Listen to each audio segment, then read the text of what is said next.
Hindenburg ఆరోపణలపై తాజాగా సుప్రీంకోర్టులో పిటిషన్ దాఖలైంది. పిటిషన్ను నమోదు చేయడానికి సుప్రీంకోర్టు రిజిస్ట్రార్ నిరాకరించినట్లు పిటిషనర్ ఫిర్యాదు చేశారు. పిటిషన్ దరఖాస్తులను నమోదు చేయమని రిజిస్ట్రీని ఆదేశించాలని సుప్రీంకోర్టును కోరారు. అదానీ గ్రూప్ ఆఫ్ కంపెనీలకు వ్యతిరేకంగా US short seller Hindenburg research చేసిన మోసం ఆరోపణలను పరిష్కరించడానికి తీసుకున్న చర్యపై సెబీ నుంచి స్టేటస్ రిపోర్టు కోరిన దరఖాస్తు జాబితా చేయడానికి కోర్టు రిజిస్ట్రీ నిరాకరించడాన్ని సవాలు చేస్తూ సుప్రీంకోర్టులో అప్పీల్ చేశారు ఓ లాయర్.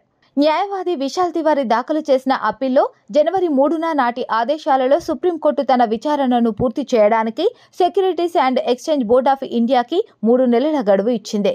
ఆ క్రమంలో అదానీ గ్రూప్పై హిండెన్బర్గ్ చేసిన స్టాక్ మానిప్యులేషన్ ఆరోపణలపై జోక్యం చేసుకోవడానికి లేదా తదుపరి చర్యలకు ఆదేశించడానికి సుప్రీంకోర్టు నిరాకరించింది. ఈ వివాదంపై వార్తాపత్రికల నివేదికల ద్వారా వెళ్లలేమని లేదా నిపుణుల అభిప్రాయాలను పరిగణలోకి తీసుకోలేమని అత్యున్నత న్యాయస్థానం తన తీర్పులో పేర్కొంది. అయితే ఈ విషయంలో ఏదైనా తదుపరి చర్య అవసరమా లేదా అని సెబీకే వదిలివేసింది. ఈ విచారణ ఈ కాలక్రమంలో ప్రాధాన్యంగా పూర్తి చేయాలని కోర్టు ఆదేశించాలని తివారీ కోరారు. జూన్ 3న సుప్రీంకోర్టు ఆదేశాల మేరకు అదానీ హిండెన్బర్గ్ వ్యవహారంలో సెబీ దర్యాప్తు నివేదికను సమర్పించింది. భారతీయ సెక్యూరిటీల మార్కెట్ పటిష్టతను మెరుగుపరుచుకునేందుకు కోర్టు ఏర్పాటు చేసిన నిపుణుల కమిటీ సూచనలను పరిగణలోకి తీసుకున్నారా లేదా అనే అంశంపై కేంద్ర ప్రభుత్వంతో పాటు సెబీ కూడా స్టేటస్ రిపోర్టును సమర్పించింది.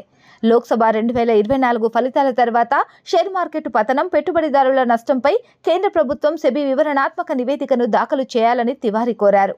అయితే ఆగస్టు 5న కోర్టు రిజిస్ట్రార్ దరఖాస్తును పూర్తిగా తప్పుగా భావించారు అని, ఎటువంటి సహేతుకమైన కారణాన్ని వెల్లడించలేదని పేర్కొంటూ సుప్రీంకోర్టుకు వెళ్లారు. తివారీ వైఖరికి విరుద్ధంగా సెబీ దర్యాప్తునకు కోర్టు ఎలాంటి గడువు విధించలేదని రిజిస్ట్రార్ వాదించారు. అదానీ గ్రూప్కు వ్యతిరేకంగా 2023 హిండెన్బర్గ్ నివేదిక ప్రచురించిన తర్వాత నష్టాలను చవిచూసిన ప్రజలకు, పెట్టుబడిదారులకు సెబీ దర్యాప్తు ముగింపులు ఏమిటో తెలుసుకోవడం చాలా ముఖ్యమని తివారీ పేర్కొన్నారు.